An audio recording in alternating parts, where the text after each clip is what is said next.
এটা Facebook post আৰু গোটেই অসমৰ বাতাবৰণ বদলি হৈ গৈছে। গৰিমা শইকীয়া গাৰ্গৰ আজি ফেচবুক পোষ্টটোৱে অসমৰ নিউজ চেনেল বা সব মানুহৰ আৱেগ অনুভূতি চুই গৈছে। কাৰণ এই পোষ্টটোত ইমান কিবা কিবি কথা আছে নহয়, যেনে সেই 11 গৰাকী ইয়াত কেনেকৈ ইনক্লুড হোৱা নাই এতিয়ালৈকে, সেই ৰুমটো যিটো কথা এতিয়ালৈকে চলি আছিলে অসমত, যে অসমৰ জুবিনদাৰ চৰিত্ৰ হননৰ ওপৰত বহুত মানুহে বহুত কমেণ্ট কৰি আছে, সেই চৰিত্ৰ হনন কৰিবলৈ যাতে সেই ৰুমটো কোনে বুক কৰিছিলে, কেনেকে বুক হৈছিলে, সেইবোৰ কথা, জুবিনদাই অৱসৰ লোৱাৰ কথা সিদ্ধাৰ্থই কিবা প্লেন কৰি আছিলে, গতিকে বিভিন্ন কথা। আৰু মই এটা কথা ক'ব বিচাৰো যে কোনো কাৰণত আপুনি ভয় নকৰিব। আপোনাৰ এটা পোষ্টে যেতিয়া অসমৰ বাতাবৰণ হিলাব পাৰে, আপুনি যদি আগবাঢ়ি আহে, আপোনাৰ পিছত থিয় হোৱা মানুহৰ কিন্তু আপুনি হিচাপ কৰি শেষ কৰিব নোৱাৰিব। জুবিন দাক যিখিনি মানুহে অন্তৰ পৰা ভাল পায়, সেই মানুহখিনি আপোনাক বহুত ভাল পায়, এতিয়াও বিচাৰে যে জুবিন দাৰ ন্যায় হওক, আৰু জুবিন দাৰ কথা যি কোনোবাই উলিয়াব পাৰে সেই মানুহখিনিয়ে নিজে নিজে এদিন শাস্তি পাব, আপোনালোকে চিন্তা কৰিব নালাগে। আৰু এটা কথা কওঁ, এই ক্ষেত্ৰত দুলু আহমেদ ডাঙৰীয়া প্ৰতিক্ৰিয়া প্ৰকাশ কৰিছে, আৰু এই কথাখিনি আমি জানিবলগীয়া, কাৰণ দুলু আহমেদ ডাঙৰীয়া এই কেছটোৰ লগত ওতঃপ্ৰোতভাৱে জড়িত।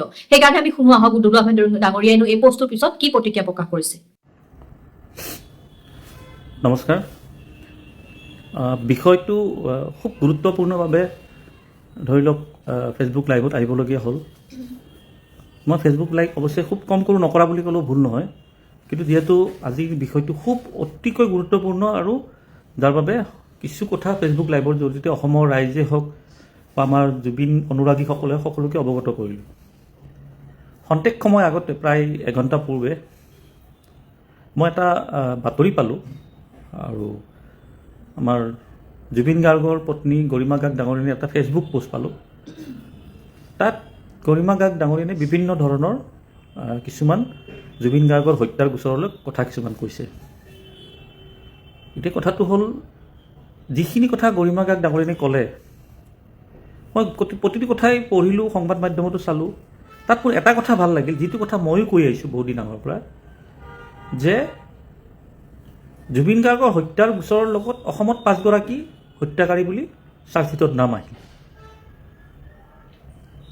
সেই 5 গৰাকীক আমি জুবিন গাৰ্গ জীৱিত অৱস্থাত শেষ মুহূৰ্তত জাহাজখনলৈ দেখিছিলোঁ, শ্যামকনু মহন্তক বাদ দি। তাৰে 4 গৰাকী জাহাজত আছিল, শ্যামকনু মহন্ত জাহাজত নাছিলে। এতিয়া কথাটো হ'ল, যিহেতু 4 গৰাকী ইয়াত হত্যাৰ গোচৰত অভিযুক্ত হ'ল সেই জাহাজখনত থকা, মোৰ প্ৰথমৰ পৰাই প্ৰশ্ন আছিল, যোৱা 15 অক্টোবৰত প্ৰায় মই ছিংগাপুৰত দিয়া গোচৰৰ পৰাই মোৰ এটাই অভিযোগ আছিলে। মই ছিংগাপুৰত যায়ো এই কথাটো এজাহাৰযোগে জনাইছিলোঁ যে 11 গৰাকী ছিংগাপুৰত থাকে, তেখেতসকল দোষী নিৰ্দোষীটো আদালতে প্ৰমাণ কৰিব, আদালতৰ ৰায়ে ক্লিয়াৰ হ'ব কোন দোষী কোন নিৰ্দোষী। কিন্তু অন্ততঃ চাৰ্জশ্বিটত তেখেতসকলৰ নাম থাকিব লাগে, আৰু তদন্তৰ আওতাত তেখেতসকলক আনিব লাগে। এইটো মোৰ প্ৰথমৰ পৰা ষ্টেণ্ড, আৰু আজিলৈ সেই ষ্টেণ্ডটো মোৰ এতিয়াও আছে। কিন্তু আজি ভাল লাগিল, অলপ দেৰিকৈ হ'লেও গৰিমা গাৰ্গ ডাঙৰীয়ানীয়ে এটা পোষ্ট দিলে যে ইয়টত থকা প্ৰতিগৰাকী অসমীয়াই মানে খুব কঠোৰ ভাষা ব্যৱহাৰ কৰিছে। মই খন্তেক সময় পিছতে মোৰ ফেচবুক লাইভ সমাপ্ত হোৱাৰ পিছতে মই মোৰ ফেচবুক পোষ্টত সেই কথাখিনি দিম, যে এটা কথাই কৈছে যে ইয়টত থকা 11 গৰাকী অসুৰ বুলি কৈছে, কিবা শাস্তি পাব লাগিব। মোৰ খুব ভাল লাগিল যে অন্ততঃ মই কৈ থকা কথাখিনি গৰিমা গাৰ্গ ডাঙৰীয়ানীৰ মুখেৰে মই শুনিবলৈ পালোঁ। আৰু গৰিমা গাৰ্গ সম্পৰ্কে মই পৰৱৰ্তী কি কৰিব লাগে নালাগে সেই বিষয়ে মই আলোচনা কৰিম। তাৰ আগে মই এটা কথা কৈ দিওঁ, যোৱাকালি মই এটা পোষ্ট দিছিলোঁ, আপোনালোকে চাব, যে অহা 14 জানুৱাৰীত জুবিন গাৰ্গৰ হত্যাৰ গোচৰৰ শুনানি ছিংগাপুৰত আৰম্ভ হ'ব, প্ৰথম শুনানি অহা 14 জানুৱাৰী। যোৱাকালি মই পোষ্ট দিছিলোঁ, এইটো ক'ৰবাত বাতৰিও হৈছে সংবাদ মাধ্যমত। যিহেতু 14 জানুৱাৰীত শুনানি হ'ব, আৰু 14 জানুৱাৰীত প্ৰথম শুনানিত কি হ'ব সেইটো মই যোৱাকালি ছিংগাপুৰৰ প্ৰশাসনৰ জৰিয়তে মই খবৰ লৈ আছোঁ, গতিকে মই যোৱাকালি খবৰ পাই মই লগালগ মোৰ ছ'চিয়েল মিডিয়াত জনালোঁ। মোৰ অকণমান চিন্তা লাগিল যে 14 জানুৱাৰীত প্ৰথম শুনানি, পৰিয়ালৰ কোনো ধৰণৰ অভিযোগ নাই। আৰু আজি কেইদিনমান আগলৈ ধৰি লওক, মই গৰিমা গাৰ্গ ডাঙৰীয়াক এখন পত্ৰ প্ৰেৰণ কৰিছিলোঁ, সংবাদ মাধ্যম যোগেও জনাইছিলোঁ যে আপুনি ছিংগাপুৰত যাই গোচৰ দিয়ক। বিভিন্ন ধৰণৰ মই পৰামৰ্শ দিছিলোঁ, মোৰ জৰিয়তেও নালাগে, মই আপুনি অধিবক্তাৰ লগত কথা পাতিও দিব পাৰে, কিন্তু তেখেতসকলে ইচ্ছা প্ৰকাশ কৰা নাছিল বাবে মোৰ কথা মই উঠাই লৈছিলোঁ।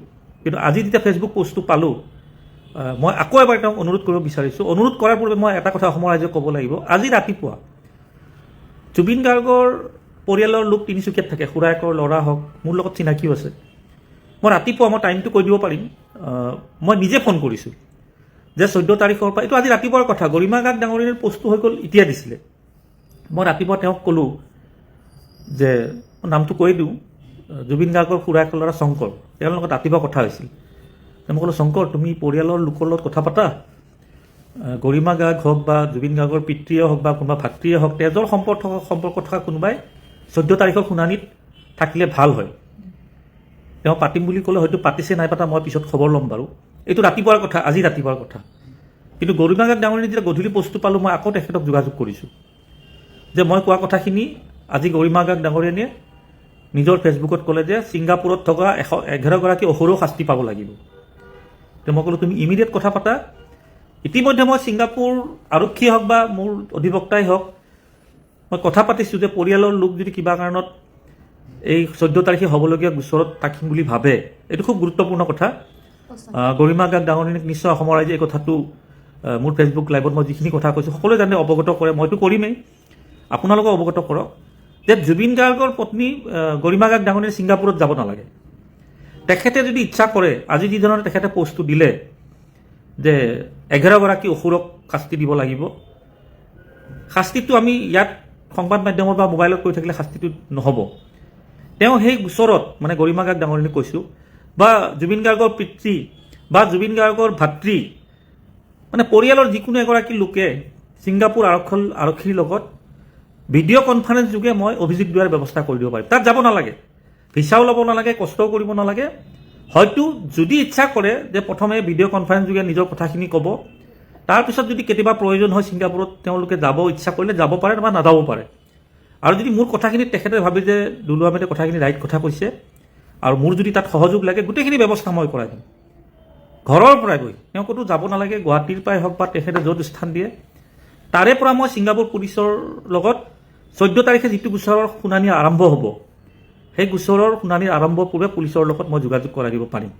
ইতিমধ্যে মই কথাখিনি পাতিছোঁ আৰু মই ভাবোঁ নিশ্চয় গৰিমা গাৰ্গ ডাঙৰীয়াই আজিৰ পোষ্টটো চোৱাৰ পিছত মই এটা কথা মানে মই নিশ্চিত হৈছোঁ যে মই কোৱা কথাখিনি গুৰুত্ব নিশ্চয় তেখেতে দিব।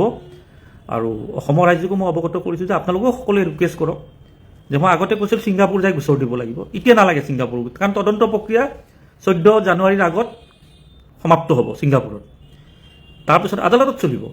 আৰু আদালতৰ বিষয়টো এনেকুৱা, যিহেতু তাত পৰিয়ালৰ লোকৰ কোনো ধৰণৰ যদি অভিযোগ নাযায়, তাতে গোচৰটো খুব দীঘলীয়া নহ'ব, তদন্ত যিটো ন্যায়িক প্ৰক্ৰিয়াটো আদালতত চলিব এইটো দীঘলীয়া নহ'ব।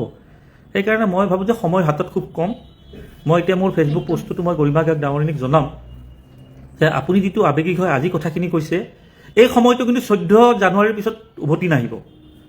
কাৰণ 14 জানুৱাৰীটো সমগ্ৰ অসমবাসীৰ বাবে, জুবিন অনুৰাগীয়ে হওক বা অসমৰ ৰাইজে হওক বা সকলোৰে কাৰণে অতিকৈ গুৰুত্বপূৰ্ণ। কি কাৰণে? যদি কিবা কাৰণত ছিংগাপুৰ পুলিচে পূৰ্বে 3বাৰ কৈছে যে জুবিন গাৰ্গৰ মৃত্যুত কোনো ৰহস্য নাই, প্ৰথম পষ্টমৰ্টম ৰিপৰ্টত 20 ছেপ্টেম্বৰত, তাৰপিছত 17 অক্টোবৰত কৈছে যে জুবিন গাৰ্গৰ মৃত্যুত ৰহস্য নাই, কিন্তু আমি 3 মাহ আৰু তদন্ত কৰিম। তাৰপিছত যোৱা 18 ডিচেম্বৰত আকৌ কৈছে জুবিন গাৰ্গৰ মৃত্যুত কোনো ৰহস্য পোৱা নাই, আমি ফেব্ৰুৱাৰীৰ ভিতৰত ৰিপৰ্ট ছাবমিট কৰিম বুলি কৈছে। এইটো 19 ডিচেম্বৰৰ কথা কৈছে, এইবিলাক চব ৰাজহুৱা হৈছে।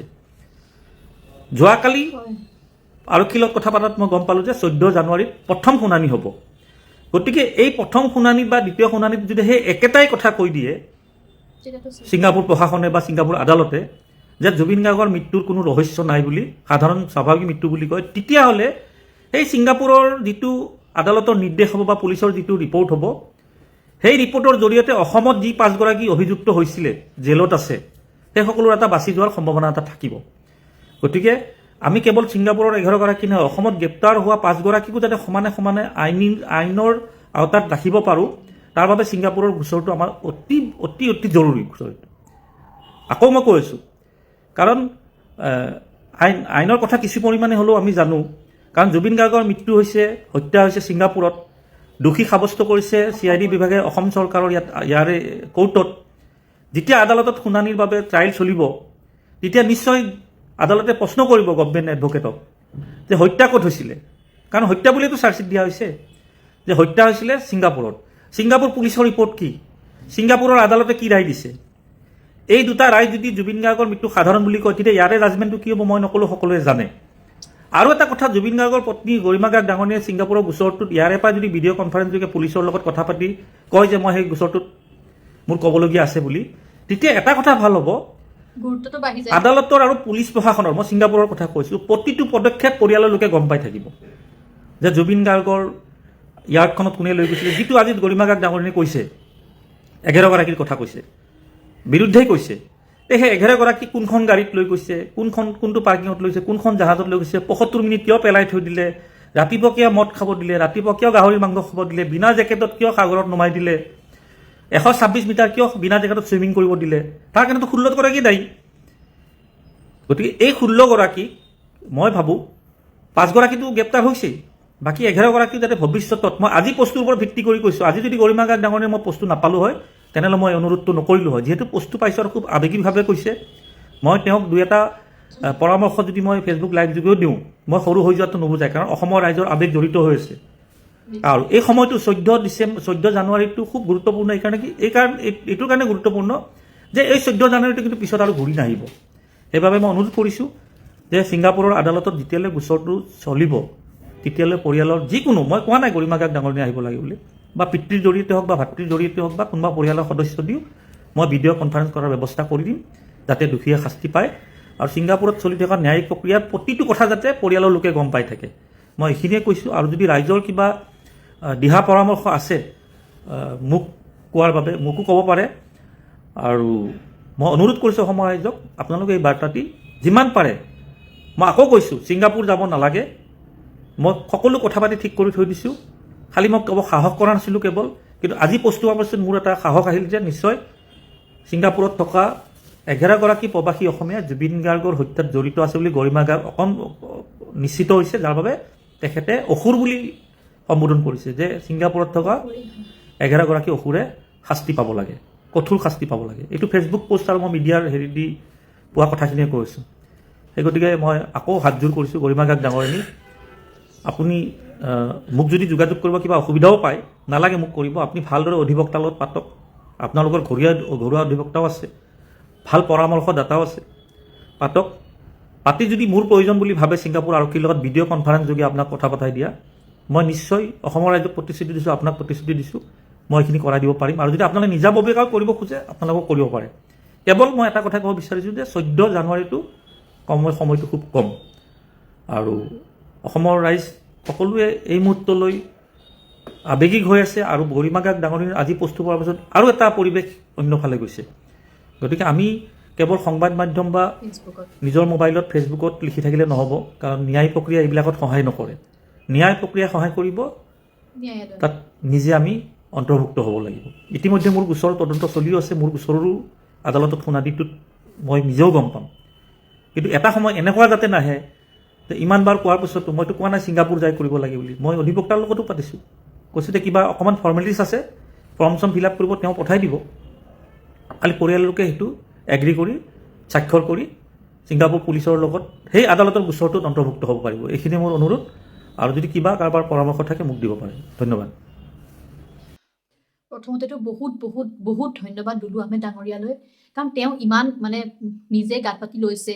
যিহেতু জুবিন দা আমাৰ সকলোৰে আৱেগ অনুভূতি জড়িত হৈ আছে, আৰু তেওঁৰ কেছটোক লৈ ইমান গুৰুত্ব দিয়াৰ কাৰণে আমি বহুত সুখী। আৰু আমি ৰিকুৱেষ্ট কৰিব বিচাৰিছোঁ গৰিমা বৌকেও যে তেওঁলোকেও এই কথাটো অকণমান গুৰুত্ব দিয়ক। যিহেতু ছিংগাপুৰত জুবিন দাৰ মৃত্যু হৈছে, গতিকে আপোনালোকে ইয়াত কেৱল ইয়াৰ পুলিচক বা ইয়াৰ ন্যায়ালয়ত হেৰি কৰি নাথাকি তাতো এখন যদি কেছ দিয়ে, ইয়াৰ এইটো নহয় কি আমাৰ অসম পুলিচক বা অসমৰ ন্যায়ালয়ক আপোনালোকে অৱমাননা কৰিছে, এনেকুৱাতো নহয়। কিন্তু যিহেতু ছিংগাপুৰতে মৃত্যু হ'ল, গতিকে ছিংগাপুৰৰ আৰক্ষীৰ ওচৰতো আপোনালোকে যোগাযোগ কৰাটো অত্যন্ত জৰুৰী। আৰু যেতিয়া পৰিয়ালৰ মানুহেও এই কথাটোত অন্তৰ্ভুক্ত হ'ব, তেতিয়া ছিংগাপুৰৰ পুলিচ বা ন্যায়ালয়েও সেই বস্তুটোক বেছি গুৰুত্ব দিব। এতিয়া কি হৈছে, বেলেগ এজন মানুহে দিছে সেই বস্তুটোক, সেই তাহাঁতি লাইকলিও ল'ব পাৰে যে নিজৰ পৰিয়ালৰ মানুহ দেখোন এতিয়ালৈকে একো অহাই নাই। গতিকে বস্তুটোক অকণমান গুৰুত্ব দিয়ক, সময় যিহেতু কম, কাৰণ পিছত যেতিয়া হৈ যাব আৰু পিছত একো ফল নাপালে তেতিয়া আপোনালোকৰ নিজৰো বেয়া লাগিব, আমাৰো বহুত বেয়া লাগিব। আৰু দুলু আহমেদ ডাঙৰীয়াই যিহেতু সকলো ফালৰ পৰা সুবিধা কৰি দিম বুলি ভাবিছে বা কৈছে, তেতিয়াহ'লে আপোনালোকেও নিশ্চয় এই কথাটোত অকণমান গুৰুত্বটো দিয়া উচিত। ধন্যবাদ।